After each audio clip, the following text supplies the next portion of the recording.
Megawati singgung soal lahirnya MK, kekuasaan hingga peristiwa berdarah 27 Juli 1997.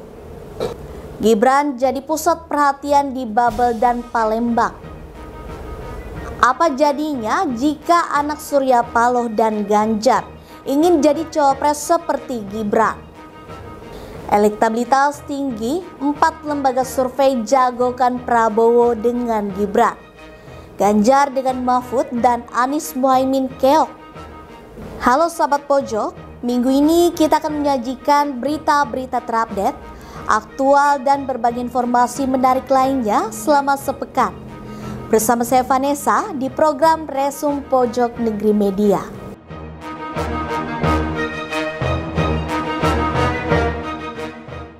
Kita awali berita minggu ini dengan membahas pernyataan Ketua Umum PDI Perjuangan Megawati Soekarnoputri yang menyinggung putusan Mahkamah Konstitusi yang dianggap cacat etik dan dinilai mengandung unsur nepotisme.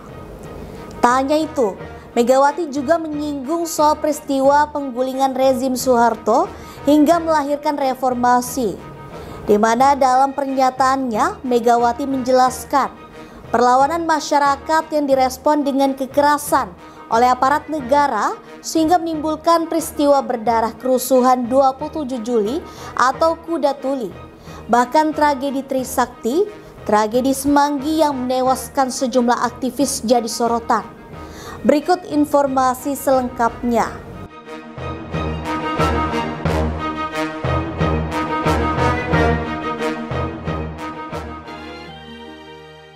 Ketua Umum PDIP Megawati Soekarnoputri menyinggung peristiwa penculikan aktivis pada masa kekuasaan Presiden Soeharto atau Orde Baru. Pernyataan itu Megawati sampaikan saat menyinggung situasi putusan Mahkamah Konstitusi yang cacat etik. Mulanya, Megawati menceritakan suasana kebatinan yang melatar belakangi pembentukan Mahkamah Konstitusi. Saat itu, masyarakat hidup di bawah rezim otoritarian Soeharto. Berbagai peristiwa nepotisme, kolusi, dan korupsi saat itu terjadi dalam pemerintahan yang sangat sentralistik. Dalam kultur otoriter dan sangat sentralistik ini, lahirlah nepotisme, kolusi, dan korupsi. Praktek kekuasaan yang seperti inilah yang mendorong lahirnya reformasi. Megawati lantas menceritakan bagaimana sulitnya menggulingkan rezim Soeharto dan melahirkan reformasi. Transisi politik itu diwarnai dengan perlawanan masyarakat luas yang direspon dengan kekerasan oleh aparat negara sehingga menimbulkan peristiwa berdarah kerusuhan 27 Juli Kuda Tuli.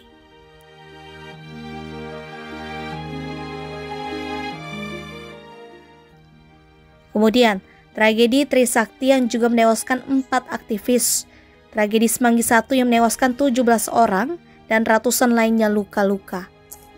Megawati menuturkan dalam situasi kebatinan masyarakat yang mengalami peristiwa semacam itu, MK kemudian dibentuk pada 13 Agustus 2003.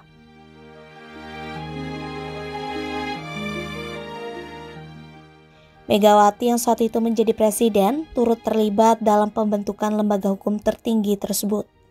Ia juga menuturkan gedung MK itu dibangun di dekat kompleks Istana Kepresidenan RI sehingga masuk dalam teritori Ring 1.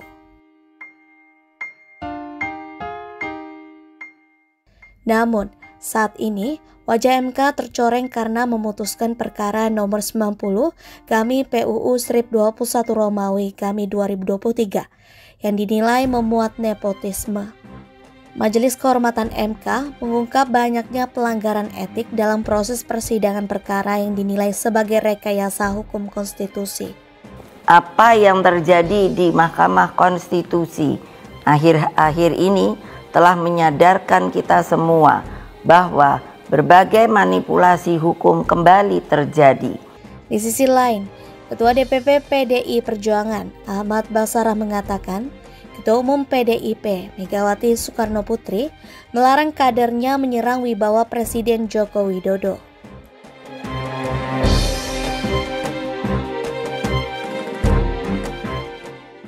Adapun hubungan Jokowi dan PDIP menjadi sorotan setelah putra sulungnya, Gibran Rakabuming Raka, menjadi bakal calon wakil presiden Prabowo Subianto. Padahal PDIP mencalonkan Ganjar Pranowo dan Mahfud MD sebagai bakal calon presiden dan bakal wakil calon presiden.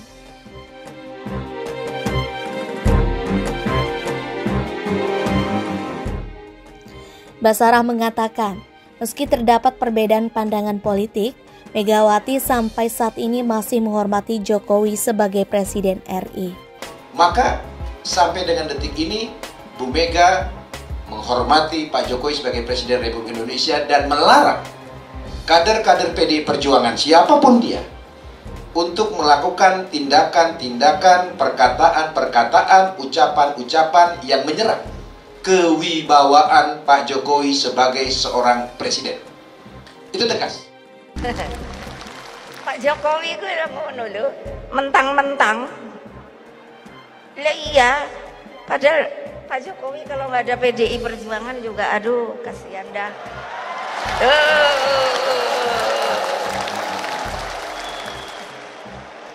Lo legal formal lo. Beliau jadi presiden tuh nggak ada kan ini legal formal. Tapi kalau nanti Pak Jokowi mesti ada menterinya, mesti banyak. Orang kita pemenang 2 kali, betul apa tidak? Saksikan ya. Nah, iyalah. Iya dong, jangan nanti Ibu Mega. Saya kira karena PDI sudah banyak kemenangan, sudah ada di DPR, sudah begini. Nanti saya kasih cuman 4 ya, mau. Tidak mau, tidak mau, tidak mau.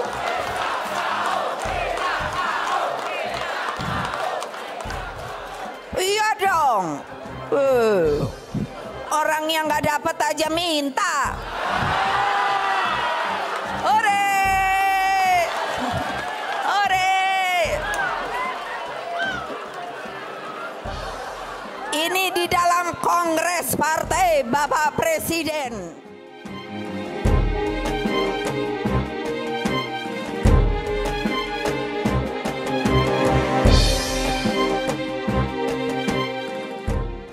Saya menghormati Ibu Megawati, saya sangat menghormati Ibu Megawati, tetapi saya sampaikan, saya bukan bonekanya Ibu Megawati. Orang sudah tahu saya, orang kalau sudah mengikuti saya tahu siapa Jokowi. Basarah lantas mengungkit bagaimana Megawati menangis membela Jokowi yang dihina dan dicaci maki oleh sebagian masyarakat dengan hinaan.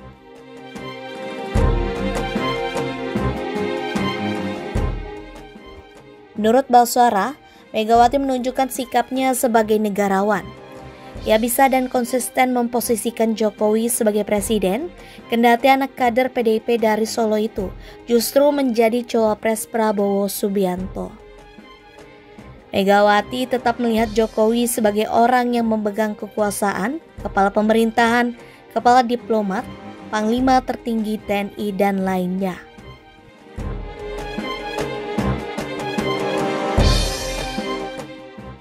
Meski demikian, sebagai pimpinan tertinggi PDIP, Megawati tetap berpedoman kepada Undang-Undang Dasar 1945 bahwa persoalan pencalonan presiden dan wakil presiden merupakan wewenang partai politik. Basarah menuturkan, sebagai kader utama dan kebanggaan PDIP, Jokowi tentu menyadari aturan main di partai banteng itu, bahwa wewenang pencalonan capres dan cawapres di tangan ketua umum.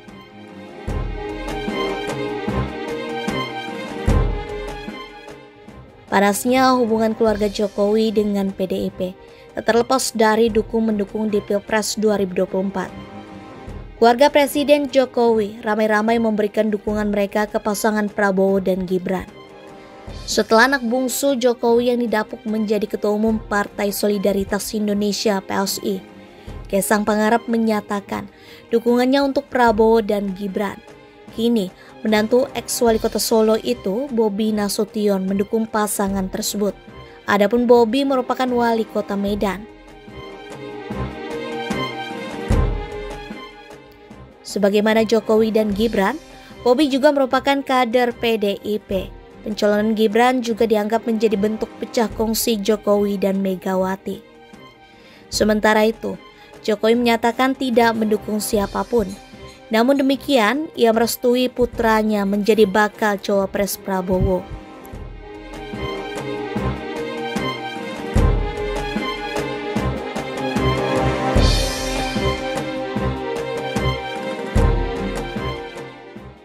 PDIP tidak pernah besarkan Jokowi dan Gibran.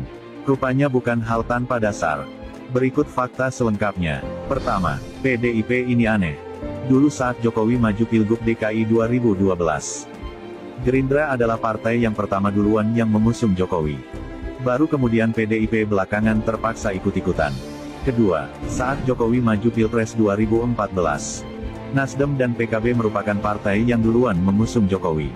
Lagi-lagi, PDIP belakangan terpaksa ikut-ikutan. Lalu seenaknya klaim PDIP lah yang membesarkan Jokowi.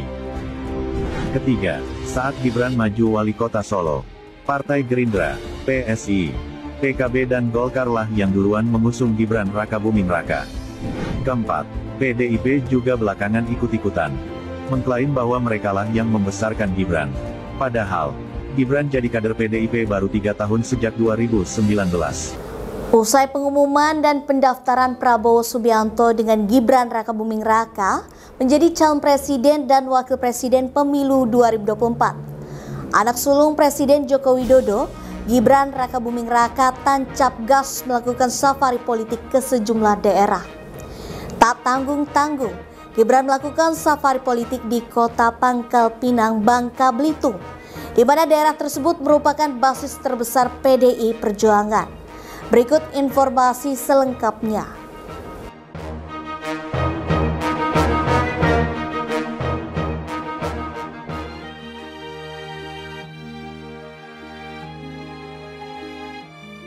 Bacawa Pres Koalisi Indonesia Maju Kim Gibran Rakabuming Raka melakukan safari politik ke sejumlah daerah. Kota Pangkal Pinang, Bangka Belitung, Babel misalnya. Gibran bicara soal perolehan suara di kandang banteng atau basis PDI Perjuangan. Diketahui pada Pilpres 2019 lalu, suara Prabowo Subianto di Bangka Belitung kalah telak dengan Jokowi.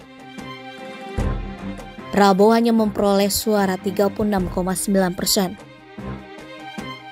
Selama ini Babel sendiri terkenal sebagai kandang banteng atau basisnya PDI Perjuangan.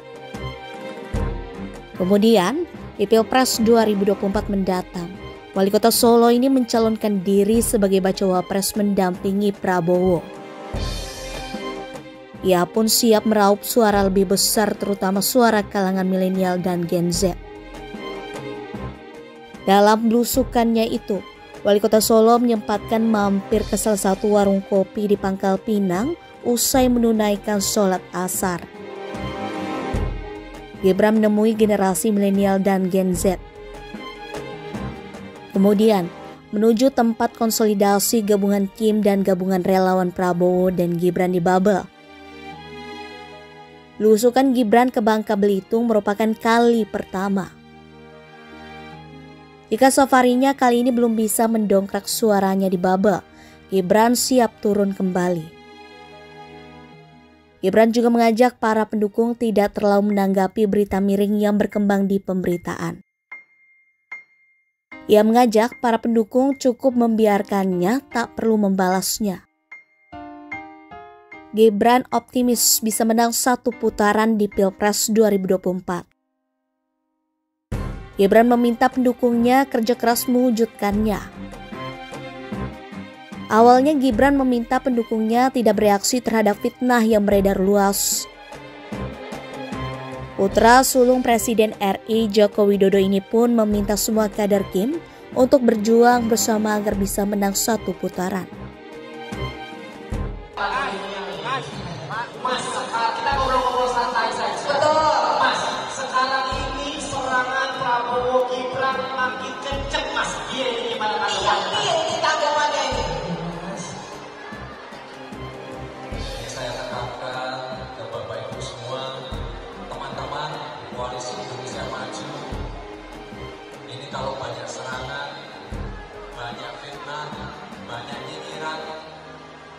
diamkan saja. Diseluruh saja. Kalau ada berita surveinya jelek, berarti kita harus kerja keras lagi. Kalau ada berita surveinya bagus, harus kerja keras lagi. Pokoknya kita banyak diam, banyak bekerja. Mas, banyak diam, banyak bekerja. Itu maksudnya gimana itu? Banyak diam, banyak bekerja. Menghadapi serangan-serangan yang semakin kencang itu gimana nih? Ya kalau ada serangan nggak perlu ditanggapi, nggak perlu dikomentari, nggak perlu diklarifikasi. Harus santai. Dan kalau teman-teman lihat survei, ya memang surveinya seperti itu. Kalau trennya seperti itu, ya artinya memang benar-benar satu putaran. Jadi kita harus kerja keras lagi. Beberapa lembaga survei menyebut bahwa elektabilitas Capres Prabowo dan Cawapres Gibran turun. Meski tidak terlalu berpengaruh, ia meminta pendukungnya lebih kerja keras lagi. Selain ke Bangka Belitung, Gibran juga datang ke Palembang untuk menghadiri acara konsolidasi Kim. Selain bertemu dengan Kim, Gibran juga bertemu dengan relawan dan warga di OP Mall, Banyuasin, Sumsel. Kedatangan putra Presiden Jokowi ini pun disambut antusias warga yang berebut ingin selfie dengan suami selfie Ananda ini. Ratusan pengunjung OP Mall di Banyuasin antusias menyambut kedatangan calon wakil presiden Gibran Rakabuming Raka. His Excellency Sohail Muhammad Al-Masri of the United Arab Emirates, we extend our deepest gratitude for his all-gracious support on behalf of the upcoming construction of Sheikh Zayed Mosque and the Islamic Center. We trust that the strong bond between Indonesia and the United Arab Emirates will continue to blossom and flourish as time moves forward. It is our hope that this mosque become a center for Muslim activities in Solo for years to come.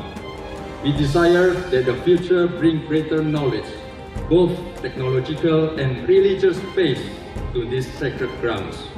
May all Muslims who enter through its gate be filled with a sense of joy and admiration for this great city, Surakarta. Assalamualaikum warahmatullahi wabarakatuh. Good evening, ladies and gentlemen. I hope that this event will be a stepping stone for SME in Solo to get recognition and interest from the European market.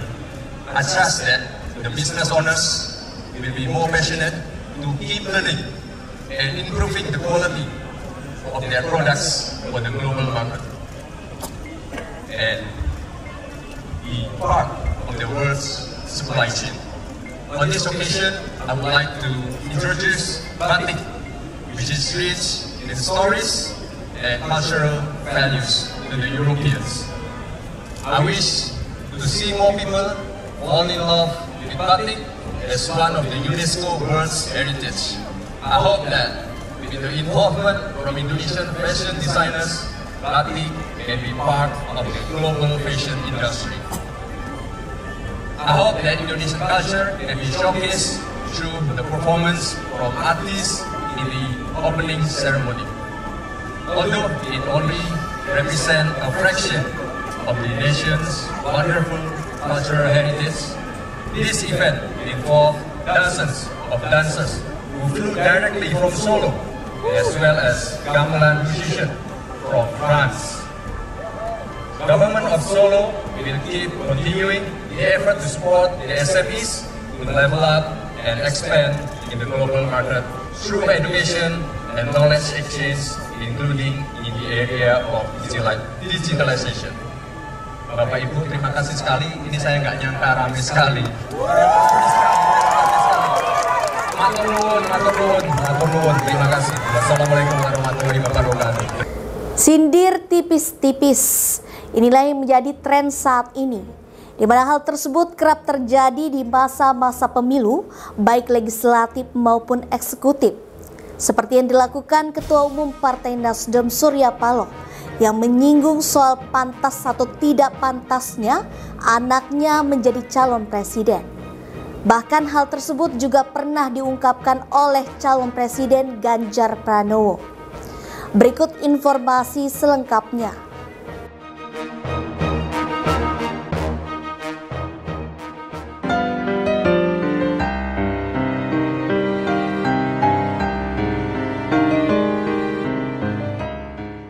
Ketua Umum Partai Nasdem Surya Paloh mengungkapkan sejumlah pesan dalam pembukaan hari ulang tahun ke-12 Partai Nasdem di Nasdem Tower, Sabtu 11 November 2023. Dalam pidatonya, Surya Paloh menyinggung soal pantas atau tidaknya anaknya menjadi calon wakil presiden cawapres. Dia juga menyinggung soal kekuasaan yang koruptif dan tanpa batas. Surya Paloh mengatakan, ia tak akan memaksakan anaknya Prananda Surya Paloh untuk menjadi cawapres. Surya telah memantau anaknya apakah sudah pantas dicalonkan menjadi cawapres atau belum. Yang kedua, tentu saya berpikir dalam hati saya, pantas nggak dia untuk jadi calon wapres? Walaupun saya punya kesempatan untuk mencalonkan dia, bisa pikir pantas enggak? Surya tak mengambil langkah untuk mencalonkan putranya sebagai pendamping Anies Baswedan agar terus berproses untuk bisa menjadi politikus yang matang. Surya juga mengatakan, jika anaknya bertanya apakah pantas dicalonkan sebagai cawapres, ia akan memintanya untuk menunggu. Narasi serupa juga pernah dikeluarkan Ganjar Pranowo yang merupakan bakal calon presiden 2024 dari koalisi poros PDIP. Hal itu diungkapkan Ganjar dalam acara Tim Pemenangan Nasional TPN di Gedung Arsip Nasional Republik Indonesia ANRI, Jakarta Barat 18 Oktober 2023. Dalam acara itu, anak Ganjar yakni Muhammad Zainuddin Alam juga hadir dan duduk di panggung. Buat saya sebenarnya yang penting adalah bagaimana semua punya kompetensi dan bisa berkompetisi yang sehat. Dan kekuasaan itu menggoda. Kembali ke Surya Paloh, ia mengatakan saat ini kondisi Indonesia selaras dengan ungkapan dari sejarawan dan politikus Inggris abad ke-19, Lord Acton. Surya mengutip pernyataan Lord Acton soal power tends to corrupt and absolute power corrupts absolutely, yang artinya kekuasaan itu cenderung koruptif dan kekuasaan yang tanpa batas juga akan korup secara tanpa batas. Surya mengatakan penyelewengan hampir masif terjadi di semua level. Yang paling memprihatinkan adalah penyelewengan dari falsafah Pancasila. Namun Surya Paloh tidak merinci contoh penyelewengan yang dimaksudnya. Dia menyebutkan kekuasaan yang diraih oleh pemimpin yang terpilih lewat mekanisme pemilihan umum nanti digunakan untuk keberlangsungan kehidupan bangsa. Surya Paloh juga menyebutkan banyak aparat negara yang terseret pada kepentingan pribadi dan golongan. Surya menambahkan, upaya menyeret aparatur negara pada kepentingan politik praktis melahirkan ketidakpercayaan masyarakat kepada negara.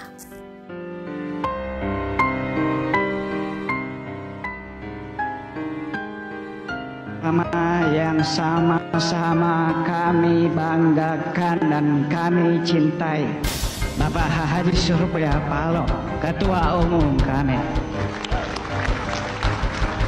Jajaran Majelis Tinggi, jajaran Dewan Pakar, Dewan Pertimbangan, DPP, DPW, DPD, dan hadirat yang saya muliakan. Pertama, tentu saya memberikan apresiasi setinggi-tingginya kepada kawan-kawan yang sudi berlatih selama kurang lebih seminggu ini. Di tengah hujan, di tengah terik matahari, tetap ada semangat di antara kita. Kader-kader Garda Pemuda Nasdem.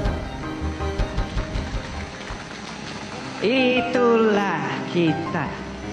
Itulah jati diri kita. Kita adalah pengawal Partai Nasdem.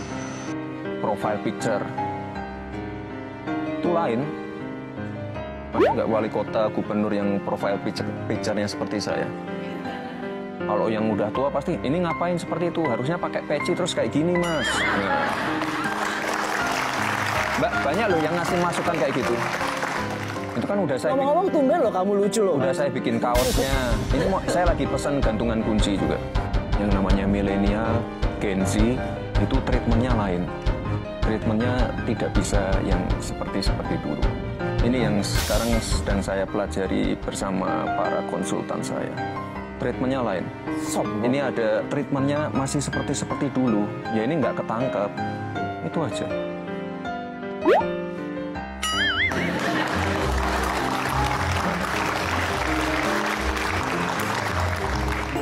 Susah. Mas Gibran sedang mengevaluasi partainya sendiri ya? Enggak.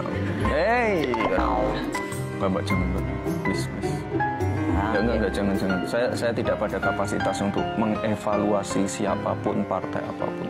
Sekarang emang beda gaya komunikasinya Mas Gibran ya? Iya, konsultannya yang pintar sih.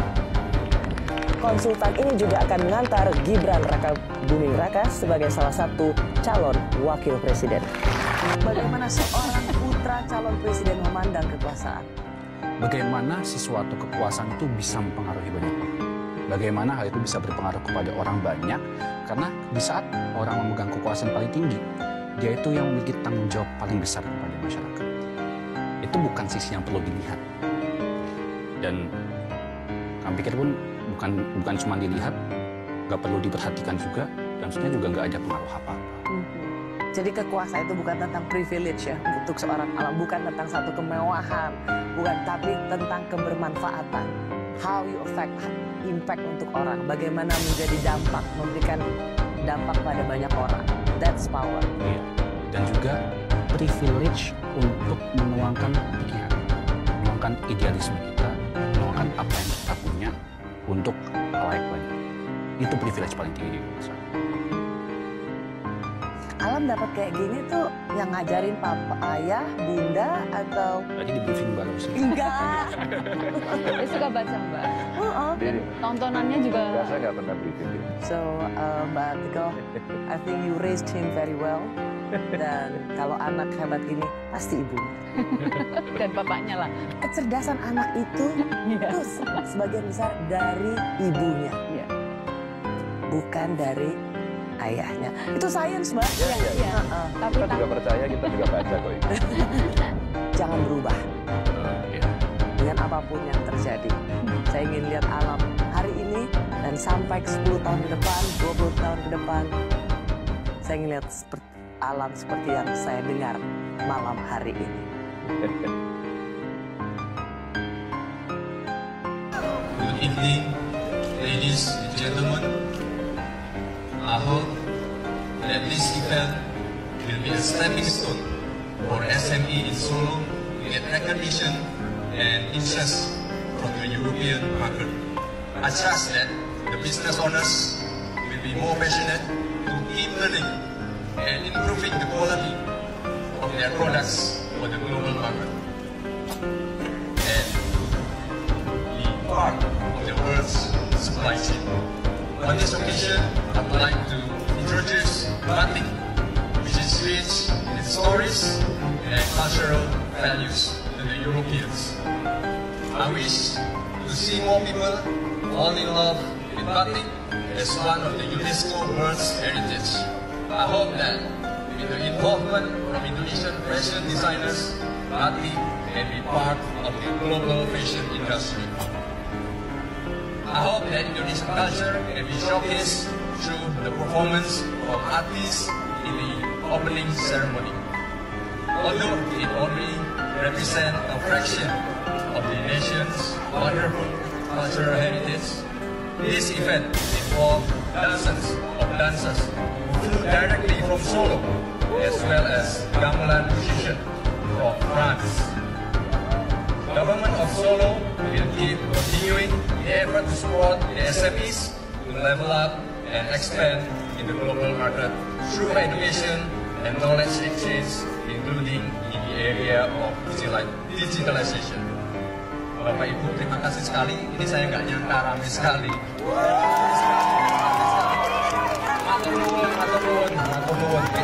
Empat lembaga survei, Indobarometer, Political Weather Station, Poltreking, dan Populi Center, menyimpulkan hasil survei yang mereka lakukan terkait tingkat elektabilitas pasangan Capres dan Cawapres yang berlaga di Pilpres 2024. Pasangan Prabowo Subianto dan Gibran Rakabuming Raka memiliki tingkat elektabilitas tertinggi daripada dua pasangan calon lainnya.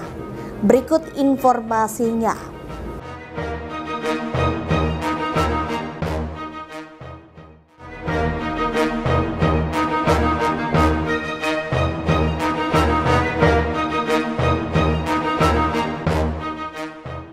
Berbagai lembaga survei terus mengukur tingkat elektabilitas pasangan Capres dan Cawapres yang berlaga di Pilpres 2024. Mereka adalah Anies Baswedan dengan Muhaimin Iskandar, Ganjar Pranowo dengan Mahfud MD, dan Prabowo Subianto dengan Gibran Rakabuming. Terbaru, ada 4 lembaga survei yang merilis riset mereka di pekan kedua November ini. Indobarometer.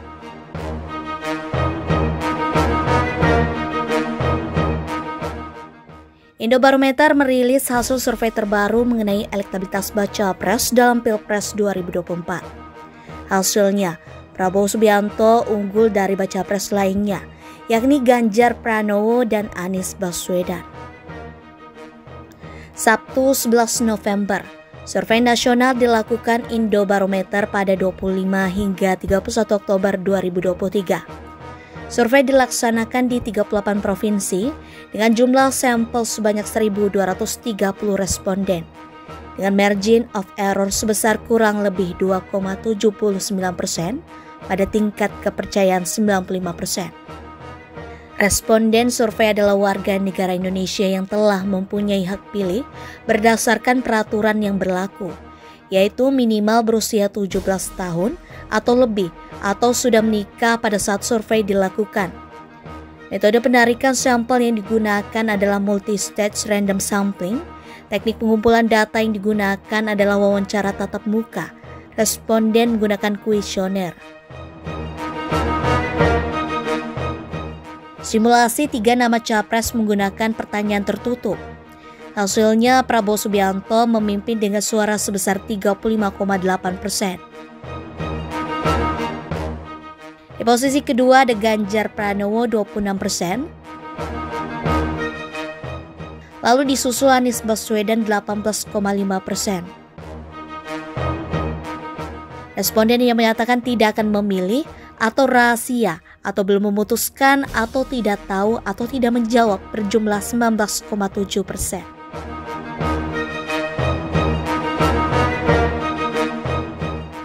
Pada simulasi head to head, Prabowo Subianto juga lebih unggul dibandingkan Ganjar Pranowo.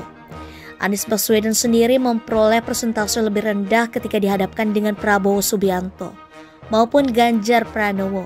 Berikut hasilnya.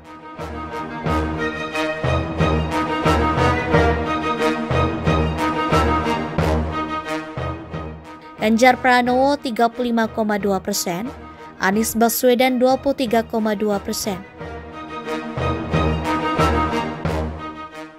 Prabowo Subianto 40,6%, Ganjar Pranowo 27,5%. Prabowo Subianto 45,3%, Anies Baswedan 20,7%. Survei PWS.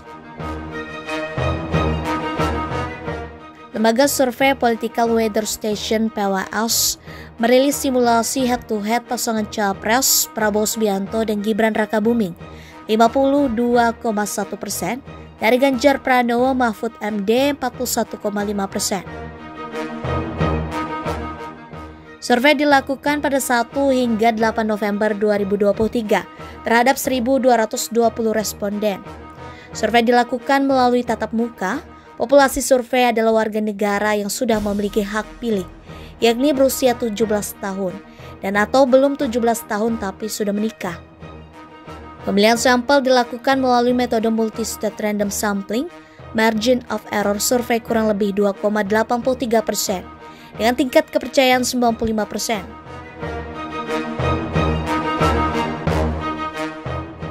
Direktur Riset PWS Sarazani mengatakan, Prabowo dengan Gibran jika head-to-head lawan Ganjar dengan Mahfud dan Anies dengan Caimin.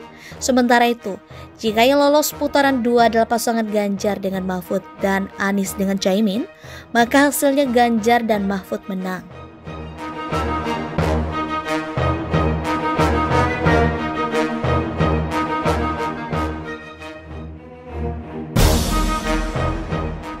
Berikut simulasi head-to-head survei PWS. Prabowo Subianto dan Gibran Rakabuming Raka 52,1%, Ganjar Pranowo dan Mahfud MD 41,5%, tidak tahu atau tidak jawab 6,4%.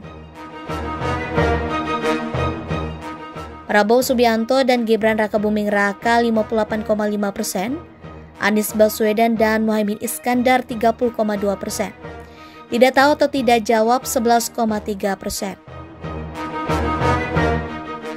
Ganjar Pranowo dan Mahfud MD 49,2%, Anies Baswedan dan Muhaimin Iskandar 43,5%, tidak tahu atau tidak jawab 7,3%. Poltreking. Lembaga survei Poltreking juga merilis simulasi dua pasangan Capres dan Cawapres atau head-to-head di pemilu 2024. Bakal pasangan Capres dan Cawapres Prabowo Subianto dan Gibran Rakabuming Raka mengungguli Ganjar Pranowo dan Mahfud MD. Survei dilakukan pada 28 Oktober hingga 3 November 2023 terhadap 1.220 responden. Survei dilakukan melalui tatap muka. Populasi survei adalah warga negara yang sudah memiliki hak pilih, yakni berusia 17 tahun ke atas atau sudah menikah. Pemilihan sampel dilakukan melalui metode multi-state random sampling, margin of error survei kurang lebih 2,9%, dengan tingkat kepercayaan 95%.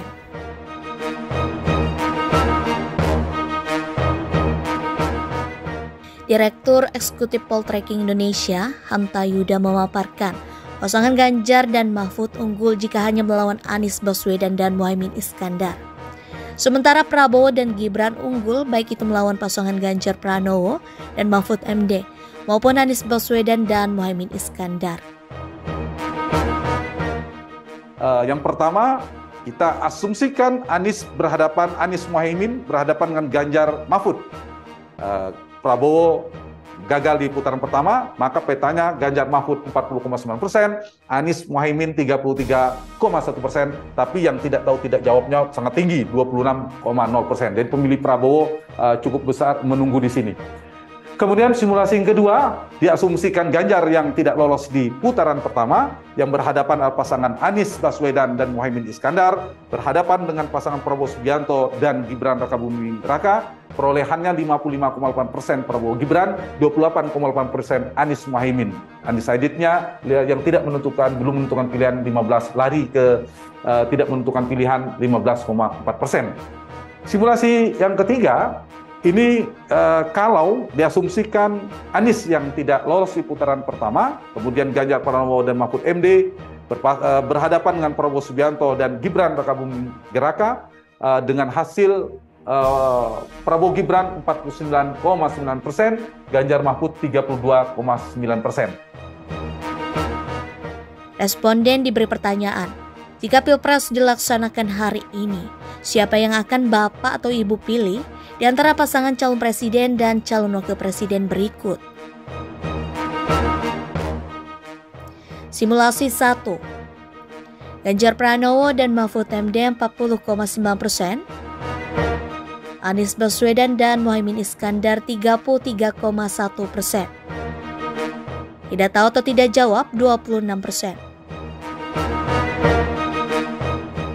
Simulasi 2. Prabowo Subianto dan Gibran Rakabuming Raka 55,8%. Anies Baswedan dan Muhaimin Iskandar 28,8%. Tidak tahu atau tidak jawab 15,4%. Simulasi 3. Prabowo Subianto dan Gibran Rakabuming Raka 49,9%. Ganjar Pranowo dan Mahfud MD 32,9%. Tidak tahu atau tidak jawab 17,2%. Populi Center. Lembaga survei Populi Center merilis survei terbaru. Salah satunya terkait elektabilitas 3 pasang calon presiden, capres dan calon wakil presiden capres di pemilu 2024. Survei menunjukkan Prabowo Subianto dan Gibran Rakabuming Raka unggul dibandingkan pasangan lainnya. Survei dilakukan pada 29 Oktober hingga 5 November 2023 terhadap 1.200 responden. Survei dilakukan melalui tatap muka dengan aplikasi Populi Center. Pemilihan sampel dilakukan melalui metode multi-state random sampling, margin of error kurang lebih 2,83% dengan tingkat kepercayaan 95%.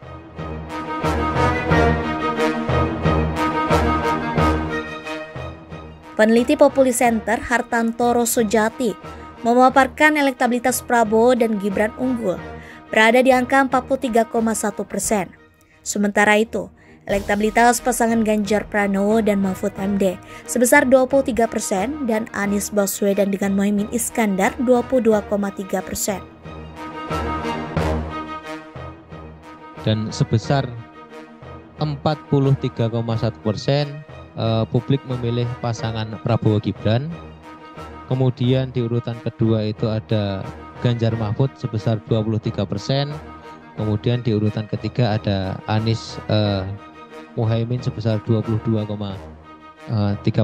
Kemudian masyarakat yang belum memutuskan itu sekitar 10% dan yang menolak menjawab itu sekitar 1,6%. Nah, ini kita melihat angka yang setidaknya cukup jauh antara ranking 1 dan ranking 2, yang tentu pasti ini juga menjadi salah satu pekerjaan rumah bagi masing-masing kandidat. Bagaimana sebenarnya bisa menjaga stabilitas suara atau meningkatkan, atau setidaknya untuk beberapa pasangan lain bagaimana bisa menyusul perolehan elektabilitas dari pasangan yang lainnya. Elektabilitas 3 pasangan capres dan cawapres versi survei Populi Center. Prabowo Subianto dan Gibran Rakabuming Raka 43,1%. Ganjar Pranowo dan Mahfud MD 23%. Anies Baswedan dan Muhaimin Iskandar 22,3%. Belum memutuskan 10%, menolak menjawab 1,6%. Itu tadi berita terhangat selama sepekan ini. Nantikan berita lainnya di web kami di pojoknegri.com dan di channel YouTube Pojok Negeri Media. Jangan lupa untuk komen, like, dan subscribe channel kami. Kami undur diri, sampai jumpa di Resum pekan depan.